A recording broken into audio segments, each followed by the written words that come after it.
กะหายตาไปนานทุกคนค่ะมื้อนี้อ้อนกะมาแล้วเด้อจ้า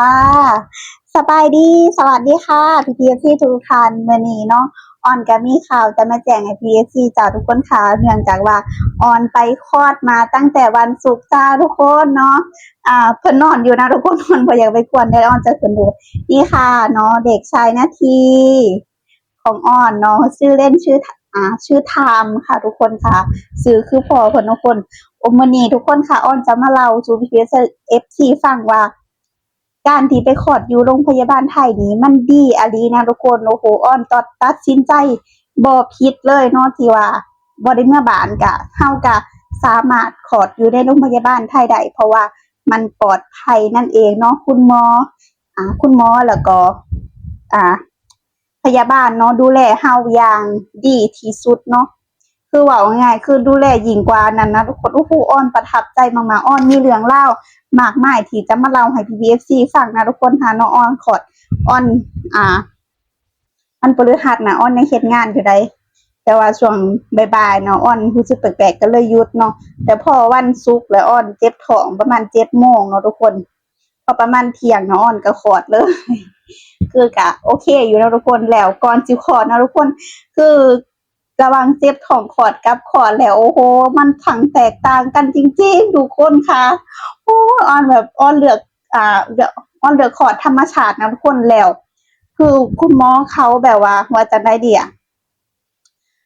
แบบอ้อนเหมือนเว้าง่ายคือได้เหมือนได้ชีวิตใหม่ขึ้นมาเลยนะเพราะหยังเพราะว่าตอนคลอดน่ะตกเลือดนะทุกคน โอ้โฮเฮ็ดให้อ้อนหนาวสั่นเฮ็ดให้อ้อนแต่ว่า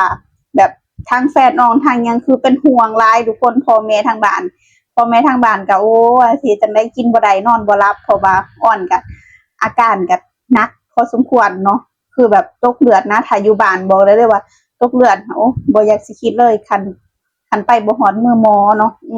แต่ว่าดีเนาะแต่ว่าเดี๋ยวนี้คลอดอยู่โรงพยาบาลนะทุกคนแต่ก็บ่ฮู้คือกันว่าเป็นจั่งใด แต่อ้อนได้ใช้โรงพยาบาลไทยแล้วอ้อนบอกเลยว่าอ้อนประทับใจแรงนะประทับใจที่ว่าได้คลอดแล้วเนาะเพิ่นก็ยังแบบว่าเขาเอิ้นว่าเอาเลือดออกให้เบิดเนาะแล้วก็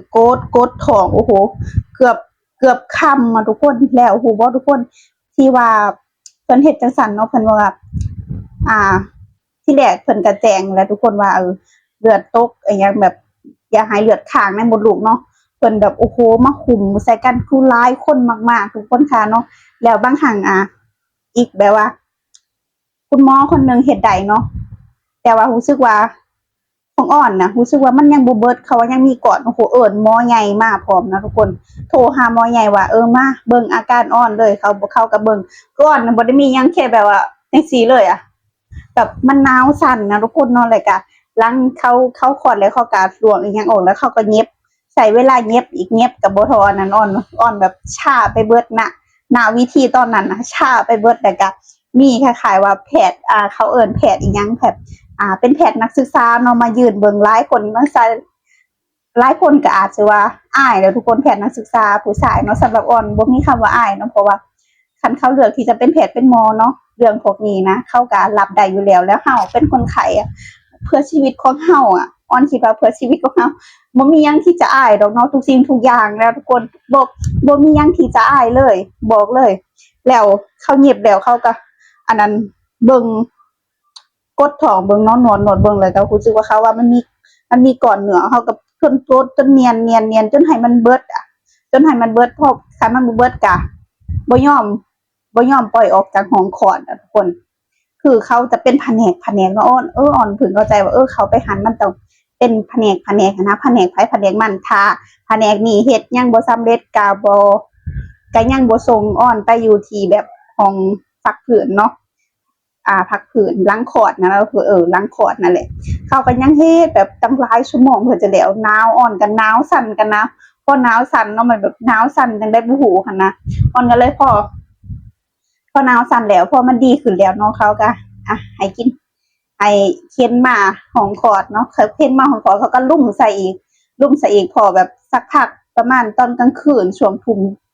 ง6 โมงหรือทุ่มหนึ่งนี่นะทุกคนอ้อนสั่นอีกสั่นแบบสั่นแห้งรู้สึกว่าเหมือนแบบ มีสติแน่บ่มีสติแน่เขาก็เอาเลือดอ่อนแบบไปเจาะแบบซองข้างจังซี่เลยหมอทุกคนคุมใส่อ่อนพัดลมติดเบิดแอร์อีหยังเนาะเขาก็บ่ได้ว่าเปิดสิหลายนะเขาแบบปิดเบิดคุมใส่เบิดแล้วก็เครื่องมือเขาทันสมัยเนาะทุกคนเหมือนแบบเป็นคล้ายๆผ้าห่มแต่ว่าเป็นแบบถุงพลาสติกหั้นนะที่แบบเวลาอิหยังทางแพทย์หมอเขาเอิ้นซิ่วที่ว่าอาการเฮาหนาวสั่นหลังคลอดอิหยังประมาณนี้เขาคุมใส่เนาะให้อ่อนหอนอ่อน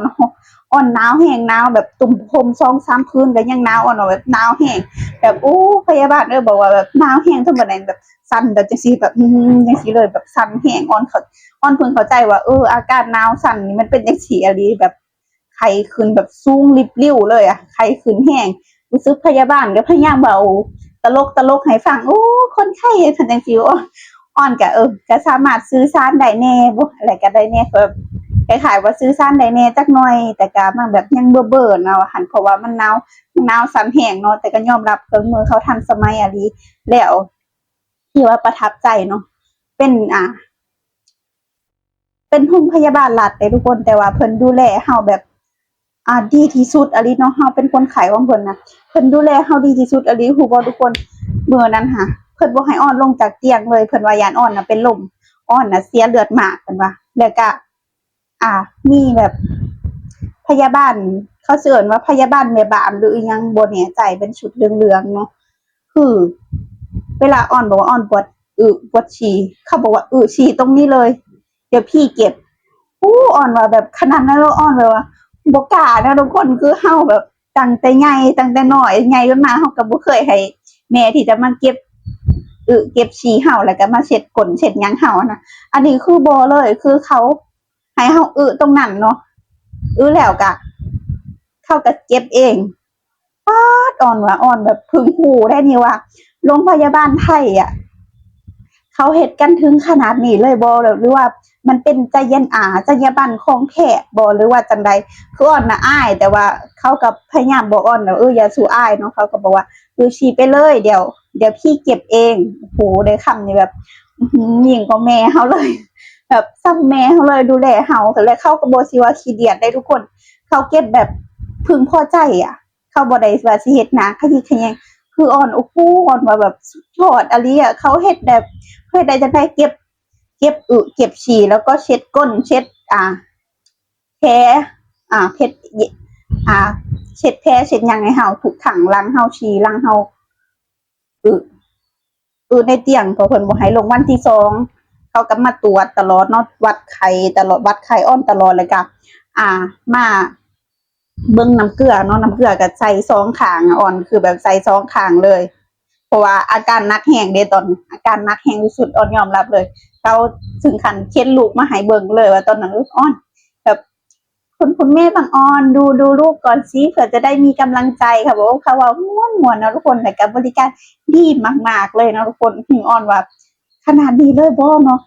แบบเป็นขนาดนี้เลยบ่แบบเฮาเปิดอ้ายเนาะเฮาแบบแล้วก็บ่เคยผู้ใดสิว่ามาเช็ดเช็ดฉี่อิหยังเฮาเนาะแต่พอบัดนี้เฮาเฮายังเก็บยังให้เฮาเบิดหั่นน่ะโอ้อ่อนว่าแบบจนแบบอ่อนน่ะเกรงใจเลยอะแต่ก็เฮ็ดจังได๋เขากับเบิ่งเขากับว่าง่ายคือเฮาเป็นคนไข้ของเขาไปแล้วหั้นนะทุกคนเขาเฮ็ดทุกคนเขาบ่ได้รังเกียจบ่ได้เฮ็ดแค่อ้อนเนาะทุกๆคนเนาะที่ที่อยู่ในหั้นเนาะเป็นคุณแม่หลังคลอดเนาะแต่ว่าตอนนี้อ้อนก็สบายดีแล้วเด้อจ้าทุกคนเนาะอ้อนตอนนี้อ้อนก็กลับมาบ้านเนาะกลับมาเมื่อวานนี้เองนะทุกคนกลับมาเมื่อวานช่วง5โมงเพื่อจะทำเรื่องออกได้จน5โมงจังได้ฮอดนะทุกคนเนาะประมาณ5โมงกว่าจังได้ฮอดพอฮอดแล้วก็มื้อนี้อ้อนก็ไปอีกไปแต่เช้าๆแต่6โมงเพราะว่าต้องไปตรวจตัวเหลืองเนาะและก็ตรวจเลือดของลูกแต่ว่ามื้อนี้ก็ยังบ่ผ่านอีกทุกคนมื้ออื่นก็ไปหาหมอใหม่แบบเนื่องจากว่าลูกกินนมน้อยเนาะแต่ว่าอ้อนเลือกให้กินนมแม่นะอ้อนเลือกให้กินจากเต้าเลยแต่ผู้ที่ว่าบ่กินแต่ว่ามื้อนี้ที่อ้อนไปอ้อนได้ไปคลินิกนมแม่เพิ่นก็สอนว่าถ้าลูกบ่กินนมแม่วิธีปลุกหรือว่าปลุกแล้วบ่ลึกก็ต้องบีบใส่ขวดแล้วก็เอาใส่กล้วยแล้วเอาใส่ช้อนแล้วก็ป้อนอ่าเทื่อละ2อ้อนค่ะว่า2อ้อนหรือ3อ้อนหยังประมาณนี้ก็เลยได้วิธีเพิ่นมาก็เลยป้อนเพิ่นตอนนี้ก็เลยป้อนเพิ่นก็เลยรับเพราะว่าเพิ่นบ่อยากดูแต่เพิ่นมีแต่อยากรับอย่างเดียวน้องลูกอ่อนนะทุกคน นี่เลยนะทุกคนอ่อนจะมาเล่าเนาะสู่ฟังแต่ก็มีเหลือไม่มีเรื่องเล่าหมากไปลายคือกันนะทุกคนแต่เบามือนี่ก็คือสิเว้าบ่เบิดเนาะกะถ้าเบิ่งต่อไปว่าสิเป็นจังได๋แหน่ตอนนี้ก็ได้คลอดเป็นที่เรียบร้อยแล้วค่ะเด็กชายนาทีเนาะเด็กชายนาทีชื่อเล่นชื่อน้องทามค่ะเนาะตอนนี้ก็อายุได้เกิดวันศุกร์ศุกร์เนาะเสาร์อาทิตย์จันทร์อังคาร4 วันเด็กชายกำลังได้4 วันนอนแบบนอนอย่างเดียวเลยทุกคนก็แต่ตอนนี้ก็ไปหาหมอแล้วก็ได้หยุดงานเรียบร้อยเนาะส่วนประกันสังคมหรือยังก็เดี๋ยวถ้าเบิ่งต่อไปทุกคนค่ะโอเคนอกจากคลิปนี้เนาะอ้อนก็ต้องขอตัวลาไปเป็นหอยเด้อจ้าขอบคุณ BPSC ทุกท่านที่รับชมรับฟังและเป็นกำลังใจให้จ้า BPSC ค่ะมีความคิดเห็นยังไงกันแน่ก็อย่าลืมคอมเมนต์มาพูดคุยกันเด้อจ้าสำหรับคลิปนี้ไปแล้วค่ะสวัสดีค่ะ